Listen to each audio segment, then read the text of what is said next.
Dears, ഇന്നത്തെ നമ്മുടെ topic polymers ആണ്.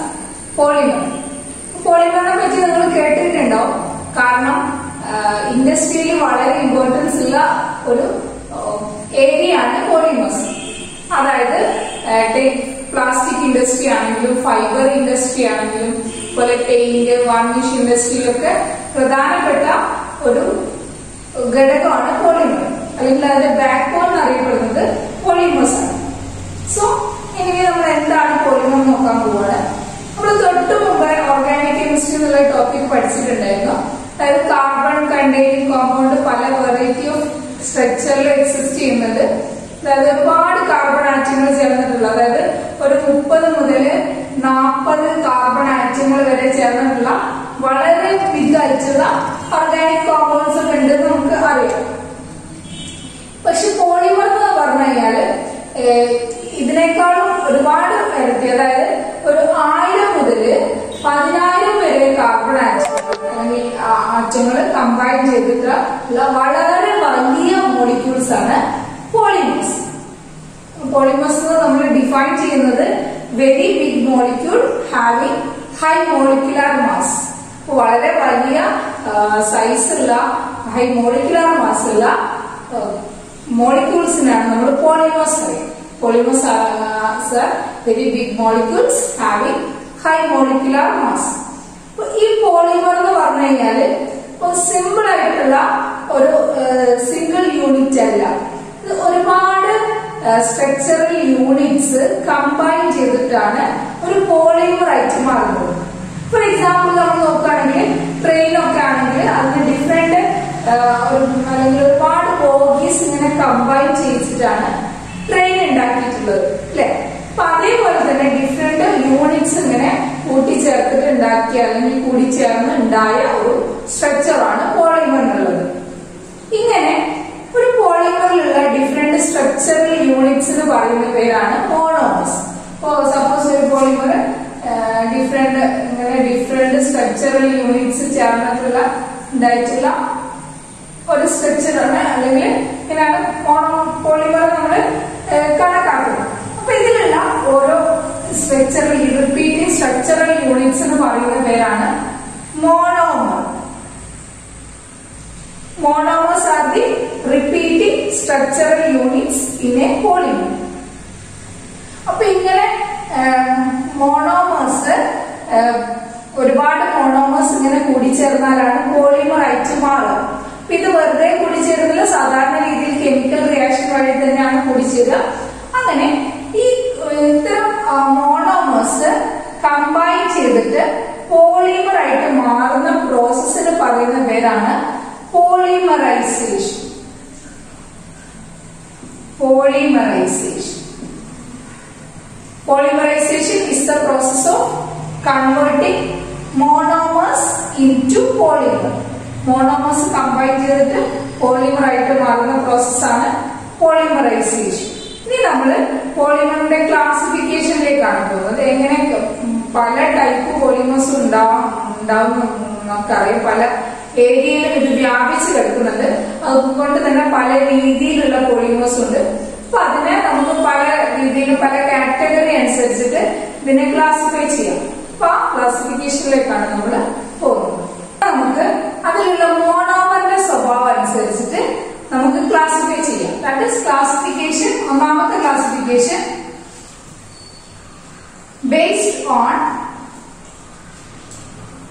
based on nature of monomer.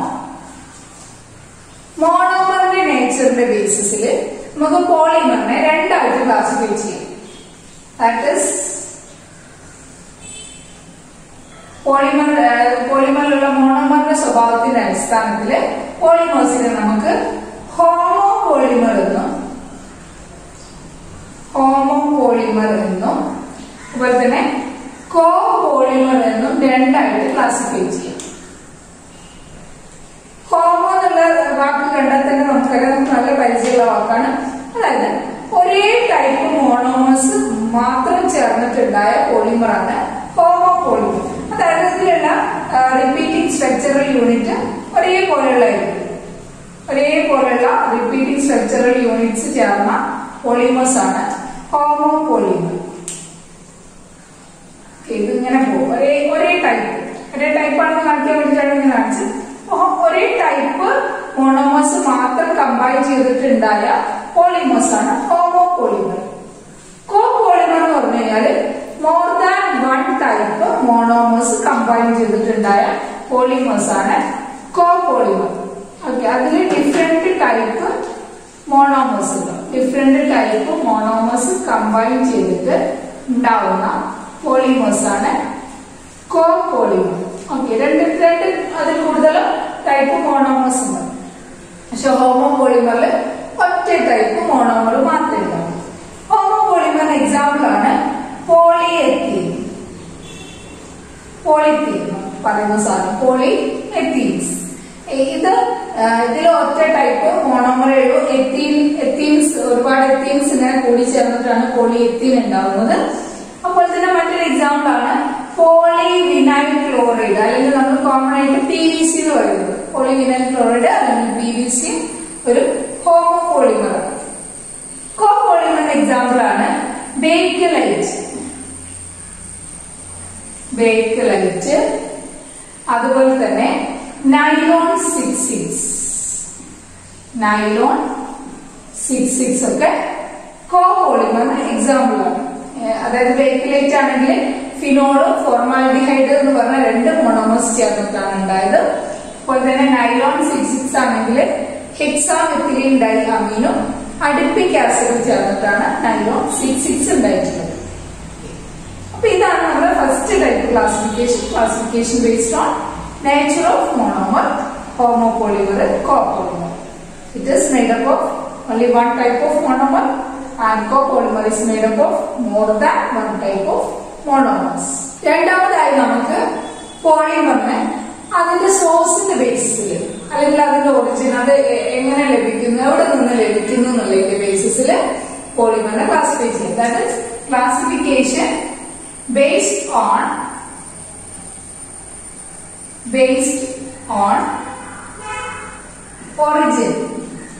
ഒറിജിന്റെ ബേസിസിൽ എവിടെ നിന്നാണ് ലഭിക്കുന്നത് എന്നുള്ളതിന്റെ ബേസിസിൽ നമുക്ക് പോളിമറിനെ മൂന്നായിട്ട് ക്ലാസിഫൈ ചെയ്യാം. 3 ടൈപ്പായിട്ട് ക്ലാസിഫൈ ചെയ്യാം. പോളിമർ ലഭിക്കുന്ന അടിസ്ഥാനത്തിൽ 3ആയിട്ട് ക്ലാസിഫൈ ചെയ്യുന്നു. First one natural polymers. രണ്ടാമതായി നമുക്ക് semi synthetic polymers and synthetic polymers. അങ്ങനെ 3ആയിട്ട് ക്ലാസിഫൈ ചെയ്യാം. സോഴ്സിന്റെ ബേസിസിൽ നാച്ചുറൽ പോളിമർ എന്നും സെമി സിന്തറ്റിക് പോളിമേഴ്സ് എന്നും സിന്തറ്റിക് പോളിമേഴ്സ് എന്നും 3ആയിട്ട് തരംതിരിക്കാം. Natural polymer of course naturally occurring polymer, natural കാണപ്പെടുന്ന പോളിമേഴ്സ്. എക്സാമ്പിളായിട്ട് നമുക്ക് പറയാം നാച്ചുറൽ റബ്ബർ ഒരു നാച്ചുറൽ പോളിമർ ആണ്. അതുപോലെ തന്നെ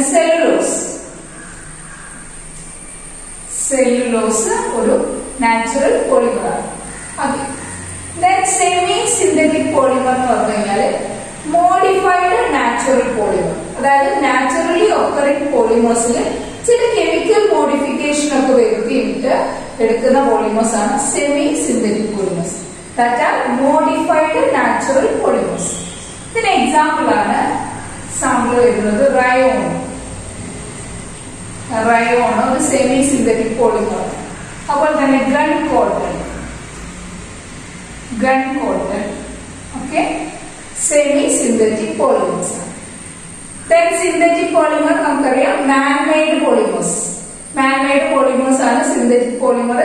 പ്ലാസ്റ്റിക്സ് എല്ലാം തന്നെ സിന്തറ്റിക് പോളിമേഴ്സ് ആണ്. സോ സിന്തറ്റിക് പോളിമറിന് എക്സാമ്പിൾ പോളിഎത്തീൻ, അതുപോലെ തന്നെ polypropene okay synthetic polymers. Based on origin, polymers can be classified into natural polymer, semi-synthetic polymer and synthetic polymers. മൂന്നാമതായി നമുക്ക് പോളിമേഴ്സിനെ അതിന്റെ സ്ട്രക്ചറിന്റെ ബേസിസിൽ ക്ലാസിഫൈ ചെയ്യാം. സ്ട്രക്ചർ എങ്ങനെയാണെന്നുള്ളതിന്റെ അടിസ്ഥാനത്തിൽ പോളിമറിനെ നമുക്ക് ക്ലാസിഫൈ ചെയ്യാം. That is classification based on structure.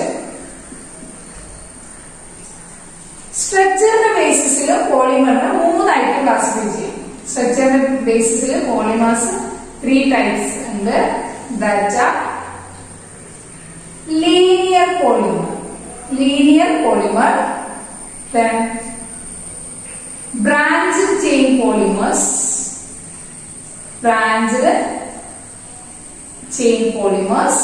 and third one cross-linked polymers. Linear no, branched chain no, cross-linked polymers no, 3 ആയിട്ട് നമുക്ക് പോളിമേഴ്സിനെ classify ചെയ്യാം. ലീനിയർ പോളിമർ എന്ന് പറഞ്ഞു കഴിഞ്ഞാൽ പോളിമർ ചെയിൻസിനടുക്ക് ലീനിയർ ചെയിൻസ് മാത്രമല്ല, പോളിമേഴ്സിനാണ് നമ്മൾ ലീനിയർ പോളിമേഴ്സ് എന്ന് പറയുന്നത്. അതിങ്ങനെ സ്ട്രെയിറ്റ് ചെയിൻ സ്ട്രക്ചർ ആയിരിക്കും, ലോങ് സ്ട്രെയിറ്റ് ചെയിൻസ് ആയിരിക്കും ലീനിയർ പോളിമേഴ്സ് ഉണ്ടാവുക. Polymer molecules having straight chain structure. അതുകൊണ്ട് തന്നെ ഇത് ലീനിയർ പോളിമേഴ്സ് വളരെ സ്ട്രോങ് ആയിരിക്കും. ഇതിന് എക്സാമ്പിൾ ആണ് ഹൈ ഡെൻസിറ്റി പോളിയെത്തീൻ, അതുപോലെ തന്നെ നൈലോൺ 6 ഒക്കെ ലീനിയർ പോളിമേഴ്സ് ആണ്. ബ്രാഞ്ചഡ് ചെയിൻ പോളിമേഴ്സ് എന്ന് പറഞ്ഞു കഴിഞ്ഞാൽ ഇങ്ങനെ ലീനിയർ സ്ട്രക്ചറിനടുത്ത്, അതായത് ലീനിയർ സ്ട്രക്ചറിനടുത്ത് ചില ബ്രാഞ്ചിങ്സ്, there are some branching in linear polymer chains. ഇങ്ങനെ വരുന്നത് കൊണ്ട് തന്നെ, ബ്രാഞ്ചിങ് വരുന്നത് കൊണ്ട് തന്നെ ഇത് ലീനിയർ പോളിമറിന് അത്രത്തോളം സ്ട്രോങ് അല്ല. ഇതിന് എക്സാമ്പിൾ ആണ് ലോ ഡെൻസിറ്റി പോളിയെത്തീൻ, അതുപോലെ തന്നെ ഗ്ലൈക്കോജൻ ഒക്കെ ബ്രാഞ്ചഡ് ചെയിൻ പോളിമേഴ്സിന് എക്സാമ്പിൾ ആണ്. വേറൊരു ടൈപ്പാണ് ക്രോസ് ലിങ്ക്ഡ് പോളിമേഴ്സ്.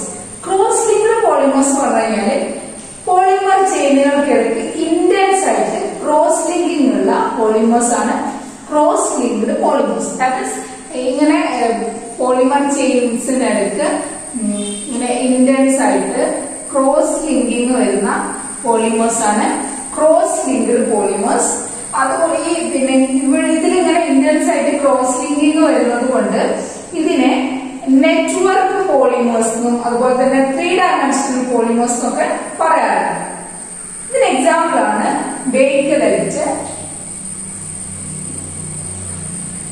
ബേക്കലൈറ്റ്, അതുപോലെ തന്നെ urea formaldehyde,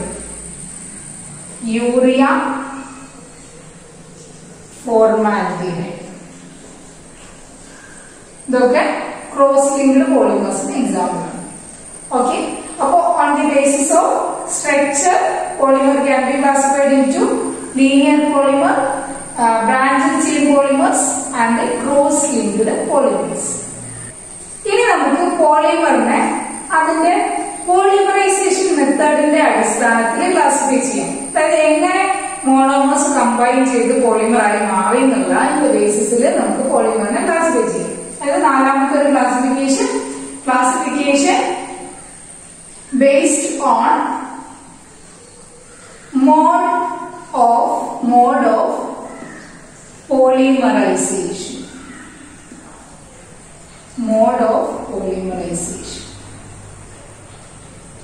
On the basis of polymerization, polymers can be classified into 2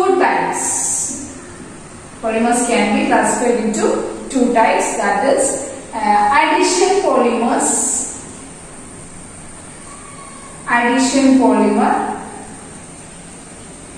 and condensation polymers.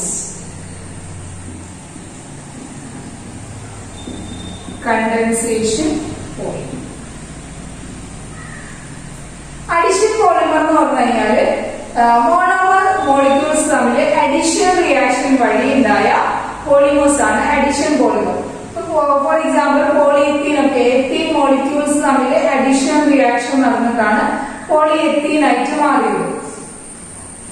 പക്ഷേ ബേക്കലേറ്റ് പോലെയുള്ള പോളിമർ ആകുമ്പോൾ അതില് 2 ടൈപ്പ് മോണോമേഴ്സ് ഉണ്ട്. അപ്പൊ ആ മോണോമേഴ്സ് ഡിഫറെന്റ് ടൈപ്പ് മോണോമേഴ്സ് കൂടി ചേരുന്ന സമയത്ത് അതിൽ നിന്ന് ഒന്നുകിൽ കാർബൺ ഡൈ ഓക്സൈഡോ അല്ലെങ്കിൽ വാട്ടർ മോളിക്യൂളോ ഒക്കെ എലിമിനേറ്റ് ചെയ്തിട്ടാണ് അവ തമ്മിലൊരു ബോണ്ട് ഫോം ചെയ്യുന്നത്. അപ്പൊ അങ്ങനെ ബോണ്ട് ഫോം ചെയ്തിട്ടുണ്ടാവുന്ന പോളിമേഴ്സ് ആണ് condensation polymer. Addition polymers are formed by additional reaction of monomers, and condensation polymers are formed by condensation of monomer molecules. That is, addition polymer example ആണ് നമ്മൾ പോളിയെത്തീന്, പോളിപ്രോപ്പീൻ ഒക്കെ addition polymer example ആണ്. condensation polymer example ആണ് Bakelite, അതുപോലെ തന്നെ nylon 66. ഇനി നമുക്ക് പോളിമറിന് ആ പോളിമറിലുള്ള മോളിക്യൂൾസിന്റെ ഇന്റർ മോളിക്കുലർ അട്രാക്ഷന്റെ ബേസിസിൽ വേണമെങ്കിൽ ക്ലാസ്. ഇനി അടുത്ത ക്ലാസിഫിക്കേഷൻ നമ്മൾ നോക്കാൻ പോകുന്നത് ഇന്റർ മോളിക്കുലർ ഫോഴ്സിന്റെ ബേസിസിൽ, അതായത് പിന്നെ പോളിമർ മോളിക്യൂൾസ് തമ്മിലുള്ള ഇന്റർ മോളിക്കുലർ ഫോഴ്സിന്റെ ബേസിസിൽ നമുക്ക് പോളിമറിനെ ക്ലാസിഫൈ ചെയ്യാം. That is classification based on intermolecular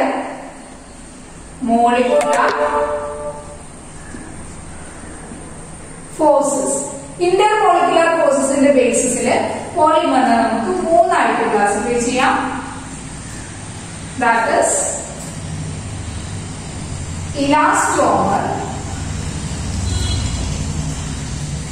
elastomers, fibers and plastics. Intermolecular force in the basis elastomer എന്നും ഫൈബർ എന്നും ഫൈബേഴ്സ് എന്നും അതുപോലെ തന്നെ പ്ലാസ്റ്റിക്സ് എന്നും മൂന്നായിട്ട് പോളിമേഴ്സിനെ ക്ലാസിഫൈ ചെയ്യും. അപ്പൊ ഇതില് ഇലാസ്റ്റോമർ എന്ന് പറഞ്ഞു കഴിഞ്ഞാല് ഇന്റർമോളിക്കുലർ ഫോഴ്സ് വളരെ വീക്ക് ആയിരിക്കും. അതിലുള്ള മോളിക്യൂൾസ് തമ്മിൽ അട്രാക്ഷൻ വളരെ കുറവായിരിക്കും. അതുകൊണ്ട് തന്നെ നമ്മൾ ഇത് പിടിച്ചു കഴിഞ്ഞാലൊക്കെ വേഗം വലിഞ്ഞു പോകുന്ന സാധനങ്ങൾ. അതാണ് ഇലാസ്റ്റോമർ. എക്സാമ്പിൾ റബ്ബേഴ്സ് ഒക്കെ. ഇപ്പൊ എക്സാമ്പിൾ പറയുകയാണെങ്കിൽ ബ്യൂണ എസ്, അതുപോലെ തന്നെ ബ്യൂണ എൻ, നാച്ചുറൽ റബ്ബർ ഒക്കെ ഇലാസ്റ്റോമർ ആണ്. ഫൈബർ എന്ന് പറഞ്ഞു കഴിഞ്ഞാൽ ഏറ്റവും കൂടുതൽ ഇന്റർമോളിക്കുലർ ഫോഴ്സ് ഉള്ള പോളിമേഴ്സ് ആണ് fibres. Intermolecular force is strongest in fibres. Example ഈ നാലുകളൊക്കെ നൈലോൺ 6, അതുപോലെ തന്നെ നൈലോൺ 66, നൈലോൺ 66 ഒക്കെ ഫൈബേഴ്സ് ആണ്.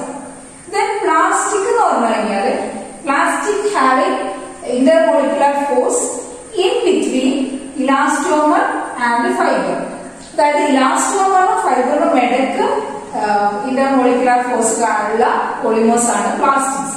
അതായത് ഇലാസ്റ്റോമറിന്റെ അത്ര വീക്കും അല്ല, അതുപോലെ തന്നെ ഫൈബറിന്റെ അത്ര സ്ട്രോങ്ങും അല്ലാത്ത ഇന്റർമോളിക്കുലർ ഫോഴ്സ് ഉള്ള പോളിമേഴ്സ് ആണ് പ്ലാസ്റ്റിക്സ്. ഈ പ്ലാസ്റ്റിക്സിനെ നമുക്ക് രണ്ടായിട്ട് ക്ലാസിഫൈ ചെയ്യാം.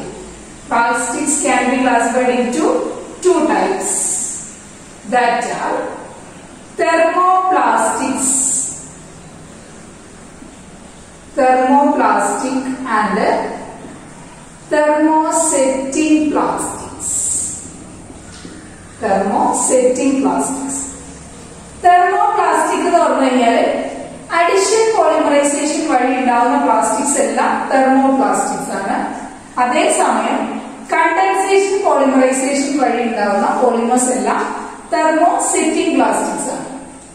പിന്നെ തെർമോപ്ലാസ്റ്റിക്കിന്റെ വേറൊരു പ്രത്യേകത എന്താണെന്ന് വെച്ച് കഴിഞ്ഞാല് ഇത് ചൂടാക്കുന്ന സമയത്ത് സോഫ്റ്റൻ ചെയ്യുകയും പിന്നെ തണുപ്പിക്കുന്ന സമയത്ത് വീണ്ടും ഹാർഡ് ആവുകയും ചെയ്യും. Okay, it softens on heating and becomes hard on cooling. But in case of thermosetting plastic becomes a hard mass on heating. ചൂടാക്കുമ്പോൾ തന്നെ വളരെ സ്ട്രോങ് ഹാർഡ് ആയിട്ടുള്ള ഒരു രൂപത്തിലേക്ക് തെർമോസെറ്റിംഗ് പ്ലാസ്റ്റിക് മാറും. പിന്നെ അതിനെ നമുക്ക് ആദ്യത്തെ പോലെ മാറ്റിയെടുക്കാനൊന്നും പറ്റില്ല. തെർമോപ്ലാസ്റ്റിക്കിന്റെ മറ്റൊരു പ്രത്യേകത എന്ന് പറഞ്ഞു കഴിഞ്ഞാൽ it can be remoulded and reshaped or these are reusable plastics. അതായത് നമുക്ക് ഇതിനെ റീഷേപ്പ് ചെയ്യാം, പുതിയ ഷേപ്പിലേക്ക് മാറ്റാം, അല്ലെങ്കിൽ ഇതിനെ നമുക്ക് റീയൂസ് ചെയ്യാൻ പറ്റും. തെർമോപ്ലാസ്റ്റിക്സ്. പക്ഷെ തെർമോസെറ്റിംഗ് പ്ലാസ്റ്റിക്സിന് നമുക്ക് റീമോൾഡ് ചെയ്യാനോ റീഷേപ്പ് ചെയ്യാനോ ഒന്നും പറ്റില്ല. നമുക്ക് ഒരിക്കലും മാത്രം ഉപയോഗിക്കാനേ പറ്റുള്ളൂ തെർമോസെറ്റിംഗ് പ്ലാസ്റ്റിക്സ്. ഇപ്പൊ തെർമോപ്ലാസ്റ്റിക്കിന് എക്സാമ്പിൾ വരുന്നത് PVC, അതുപോലെ തന്നെ പോളിപ്രോപ്പീൻ ഒക്കെ തെർമോപ്ലാസ്റ്റിക്സ് ആണ്. അതേസമയം ബേക്കലൈറ്റ്, അതുപോലെ തന്നെ urea formaldehyde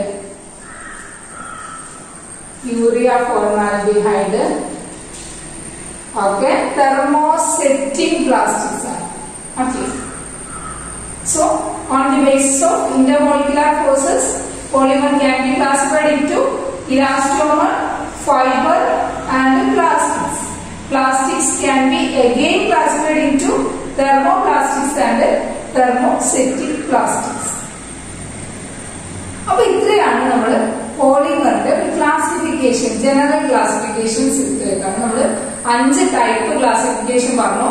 classification based on nature of mono, classification based on origin, classification based on structure, classification based on mode of polymerization, and classification based on intermolecular forces. Okay. 5 type classification with 2 examples. ഇനി നമ്മൾ സാധാരണ കാണുന്ന ചില പോളിമേഴ്സിനെ കുറിച്ച് ചെറിയ രീതിയിൽ ഒന്ന് നോക്കാൻ പോവാണ്. ഒന്നാമത്തെ നമ്മൾ നോക്കാൻ പോകുന്നത് നാച്ചുറൽ റബ്ബർ നമുക്കറിയാം. റബ്ബർ ട്രീയുടെ ബാർക്ക് പൊളിച്ചിട്ട് റബ്ബർ ട്രീയുടെ തൊലി ചെത്തിയിട്ട് അതിൽ നിന്നും എടുത്തിട്ട് അതിനെ ചില കെമിക്കൽ മോഡിഫിക്കേഷൻസ് ഒക്കെ വരുത്തിയിട്ടാണ് നമ്മൾ നാച്ചുറൽ റബ്ബർ ആക്കി കൺവേർട്ട് ചെയ്യുന്നത്. ഓക്കെ. ഇപ്പൊ നാച്ചുറൽ റബ്ബറിന്റെ മോണോമർ എന്ന് പറഞ്ഞു കഴിഞ്ഞാല് 2-methyl 1,3-butadiene ആണ് ഈ നാച്ചുറൽ റബ്ബറിന്റെ മോണോമർ. ഈ നാച്ചുറൽ റബ്ബർ നമുക്ക് കിട്ടിക്കഴിഞ്ഞാൽ തന്നെ അത് പിന്നെ അതിന്റെ ഫിസിക്കൽ പ്രോപ്പർട്ടീസ് ഒക്കെ വളരെ വീക്ക് ആയിരിക്കും. അതായത് ഹാർഡ്നെസ് കുറവായിരിക്കും, റിജിഡിറ്റി കുറവായിരിക്കും, അതുപോലെ തന്നെ ഇലാസ്റ്റിക് പ്രോപ്പർട്ടീസ് ഒക്കെ വളരെ വീക്ക് ആയിരിക്കും. അപ്പൊ ആ രീതിയിൽ നമുക്ക് ഈ നാച്ചുറൽ റബ്ബറിനെ ഇൻഡസ്ട്രിയൽ ആയിട്ടൊന്നും ഉപയോഗിക്കാൻ പറ്റില്ല.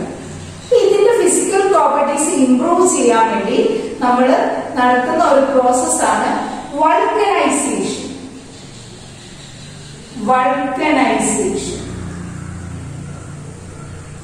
വൾക്കനൈസേഷൻ എന്ന് പറഞ്ഞു കഴിഞ്ഞാല് റബ്ബറിനെ സൾഫർ ചേർത്ത് ഹീറ്റ് ചെയ്യുന്ന പ്രോസസ്സാണ് വൾക്കനൈസേഷൻ.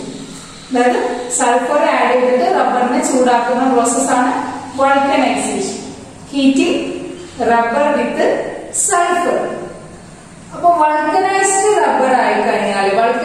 ആയിക്കഴിഞ്ഞാല് ഇതിന് സ്ട്രെങ്ത് കൂടുതലായിരിക്കും, റിജിഡിറ്റി കൂടുതലായിരിക്കും, ടെൻസൈൽ സ്ട്രെങ്ത് കൂടുതലായിരിക്കും, ഇലാസ്റ്റിക് പ്രോപ്പർട്ടീസ് ഇംപ്രൂവ് ആയിട്ടുണ്ടാവും, സ്റ്റിക്കി നാച്ചർ റിമൂവ് ആയിട്ടുണ്ടാവും. ഓക്കെ. അപ്പൊ ഈ കാര്യങ്ങൾക്കൊക്കെ വേണ്ടിയിട്ടാണ് നാച്ചുറൽ റബ്ബറിനെ നമ്മൾ വൾക്കനൈസ് ചെയ്യുന്നത്. ഓക്കെ. അപ്പൊ എന്തൊക്കെയാണ് പിന്നെ to improve tensile strength, to improve rigidity, to improve elastic properties, to remove sticky nature. ഇതിനൊക്കെ വേണ്ടിയിട്ടാണ് നമ്മൾ ഇതിനെ വൾക്കനൈസ് ചെയ്യുന്നത്. പിന്നെ ഇതിന്റെ യൂസസ് നമുക്കറിയാം. ഏത് റബ്ബർ ആണെങ്കിലും മെയിൻ ആയിട്ടുള്ള യൂസ് ടയർ ഇൻഡസ്ട്രിയിലും അതുപോലെ തന്നെ ഫുഡ് വെയർ ഇൻഡസ്ട്രിയിലുമാണ്. അതുപോലെ തന്നെ മറ്റൊരു റബ്ബറാണ് ബ്യൂണ എസ് അറിയപ്പെടുന്നത് സ്റ്റൈറീൻ ബ്യൂട്ടാഡൈൻ റബ്ബർ. ഇതിന്റെ മോണോമേഴ്സ് പറഞ്ഞു കഴിഞ്ഞാല് 1,3-ബ്യൂട്ടാഡൈനും അതുപോലെ തന്നെ സ്റ്റൈറീനും കൂടെ ചേർന്നാണ് 1,3-ബ്യൂട്ടഡൈനും സ്റ്റൈറീനും. ഓക്കെ, റബ്ബർ കോമൺ ആയിട്ട് നമുക്ക് യൂസ് പറയാം സാധാരണ രീതിയിൽ ടയർ ഇൻഡസ്ട്രിയിലും അതുപോലെ തന്നെ ഫുഡ്വെയർ ഇൻഡസ്ട്രി. മറ്റൊരു റബ്ബറാണ്, സിന്തറ്റിക് റബ്ബറാണ് ബ്യൂണ എൻ. Buna N.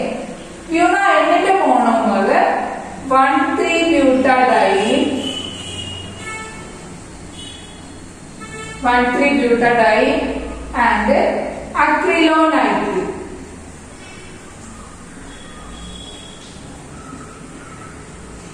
അക്രിലോനൈട്രിൻ ആണ് ബ്യൂണ എന്നിന്റെ മോണോമേഴ്സ്.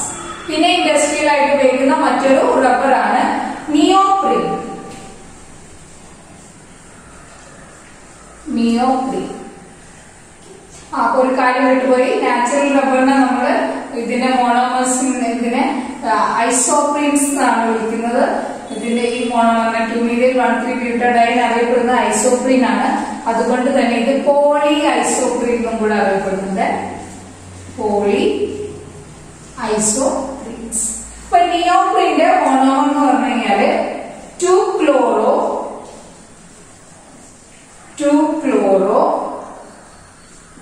1,3-butadiene 2-chloro 1,3-butadiene ആണ് നിയോപ്രീൻ റബ്ബറിന്റെ മോണോമർ. ഇത്രയും റബ്ബേഴ്സിനെ കുറിച്ചാണ് നമുക്ക് ഈ ടോപ്പിക്കിൽ പറയുന്നത്. ഇനി മറ്റൊരു പോളിമറാണ്, കോമൺ ആയിട്ട് നമ്മൾ ഉപയോഗിക്കുന്ന ഒരു പോളിമറാണ് പോളിയെത്തീൻ. പോളിത്തീൻ എന്നൊക്കെ നമ്മൾ കോമൺ ആയിട്ട് പറയും അല്ലെ, പോളിത്തീൻ. അപ്പൊ ഇതിന്റെ മോണോമർ എന്ന് പറയുന്നത് എത്തീൻസ് ആണ്. ഇത് നമുക്കറിയാം പാക്കിങ്ങില് കവറുകളൊക്കെ ഉണ്ടാക്കാൻ പാക്കേജ് ഇൻഡസ്ട്രിയിൽ ഉപയോഗിക്കുന്നുണ്ട്. പിന്നെ കുറച്ച് ക്വാളിറ്റി കുറവുള്ള ബോട്ടിൽസ് അതുപോലെ തന്നെ ടോയ്സ് ഒക്കെ ഉണ്ടാക്കാൻ വേണ്ടിട്ട് പോളിയെത്തീൻ ഉപയോഗിക്കുന്നുണ്ട്. പോളിത്തിന്റെ ബോട്ടിൽസ് അതുപോലെ തന്നെ ടോയ്സ് ഒക്കെ അവൈലബിൾ ആണ്. മറ്റൊരു പ്ലാസ്റ്റിക് ആണ് പോളിപ്രോപ്പീൻ. പോളിപ്രോപ്പീന്റെ മോണോമർ പ്രൊപ്പീൻ ആണ്, പ്രൊപ്പീൻസ് ആണ്. ഇത് പോളിയെത്തിനേക്കാളും കുറച്ചും കൂടെ ക്വാളിറ്റി കൂടുതലുള്ള പ്ലാസ്റ്റിക് ആണ്. സാധാരണ രീതിയിൽ ബോട്ടിൽസ് അതുപോലെ തന്നെ റോഡ്സ് കയറുകൾ ഒക്കെ ഉണ്ടാക്കാൻ വേണ്ടിട്ട് പോളിപ്രോപ്പീൻ ഉപയോഗിക്കുന്നു. ഓക്കെ, മറ്റൊരു പോളിമർ ആണ് അല്ലെങ്കിൽ പ്ലാസ്റ്റിക് ആണ് PVC അല്ലെങ്കിൽ പോളി വിനൈൽ ക്ലോറൈഡ്. PVCയുടെ മോണോമർ വിനൈൽ ക്ലോറൈഡ് ആണ്. വിനൈൽ ക്ലോറൈഡ് ഇത് നമുക്കറിയാം സാധാരണ രീതിയിൽ പൈപ്പ്സ് ഉണ്ടാക്കാൻ വേണ്ടിട്ട് ഉപയോഗിക്കുന്നുണ്ട്. അതുപോലെ തന്നെ കുറച്ച് ഹാർഡ് ആയിട്ടുള്ള റെയിൻകോട്ട്സ് പോലെയുള്ള ബാഗ് ഒക്കെ ഉണ്ടാക്കാൻ വേണ്ടിട്ട് PVC ഉപയോഗിക്കുന്നു. Then polystyrene.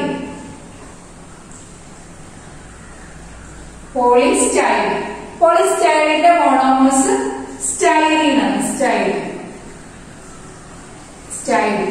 ഈ സ്റ്റൈറീനെ ഉപയോഗിക്കുന്നത് ഈ TV, റേഡിയോയുടെ ഒക്കെ ക്യാബിനറ്റ് ഉണ്ടാക്കാനൊക്കെ വേണ്ടിട്ട് ഉപയോഗിക്കുന്ന ഒരു പോളിമറാണ് പോളിസ്റ്റൈറീൻ.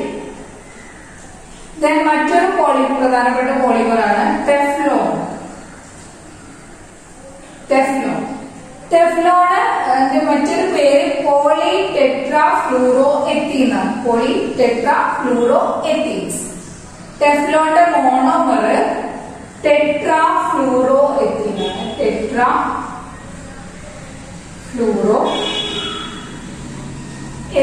ടെട്രാഫ്ലൂറോഎത്തീൻ ആണ് ടെഫ്ലോണിന്റെ മോണോമർ.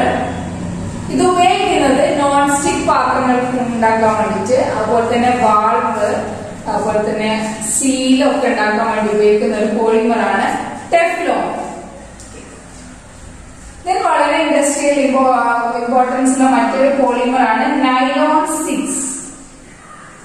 നൈലോൺ 6ന്റെ മോണോമർ കാപ്രോലൈറ്റ്.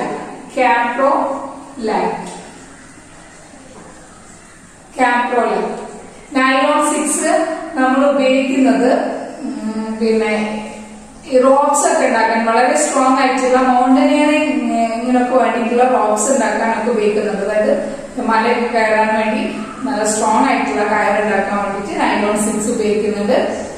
അതുപോലെ തന്നെ ടയർ കോഡ്, ടയറിനുള്ളിലുള്ള നാരുണ്ടല്ലോ, ടയർ കോഡ് ഇൻഡസ്ട്രിയിലും അതുപോലെ തന്നെ മൗണ്ടനിയറിംഗ് ബ്ലോക്സ് ഉണ്ടാക്കാനൊക്കെ ഉപയോഗിക്കുന്ന പോളിമറാണ് നൈലോൺ 6. അതുപോലെ മറ്റൊരു പോളിമറാണ് നൈലോൺ 6,6. നൈലോൺ 6,6ന്റെ പ്രത്യേകത ഇതിന്റെ മോണോമേഴ്സ് ഹെക്സാമെത്തിലീൻ ഡൈഅമീൻ, ഹെക്സാമെത്തിലീൻ ഡൈഅമീനും അതുപോലെ തന്നെ അഡിപ്പിക് ആസിഡ്, അഡിപ്പിക് ആസിഡ്. ഈ നൈലോൺ 6,6ന്റെ മോണോമേഴ്സ് ഹെക്സാമെത്തിലീൻ ഡൈഅമീൻ ആണെങ്കിലും അഡിപ്പിക് ആസിഡ് ആണെങ്കിലും 6 കാർബൺ ഉള്ള കോമ്പൗണ്ടുകളാണ്. ഇത് രണ്ടും 6 കാർബൺ കോമ്പൗണ്ടുകളാണ്. അതുകൊണ്ടാണ് ഈ 2 6 ഇതിന്റെ പേരിന്റെ കൂടെ വന്നത്. നൈലോൺ 6,6 നല്ല സ്ട്രോങ് ആയിട്ടുള്ള നാരുകളാണ്. നമ്മള് ബ്രഷിന്റെ ഒക്കെ ബ്രിസിൽസ് ഉണ്ടാക്കാൻ ഉപയോഗിക്കുന്നുണ്ട്. അതുപോലെ തന്നെ റോക്സ് ഉണ്ടാക്കാനൊക്കെ ഉപയോഗിക്കുന്ന വളരെ ഇമ്പോർട്ടൻസ് ഉള്ള ഒരു ഫൈബറാണ് നൈലോൺ 6,6. പിന്നെ നമ്മൾ കോമൺ ആയിട്ട് ഉപയോഗിക്കുന്ന മറ്റൊരു പോളിമറാണ് ബേക്കലൈറ്റ്.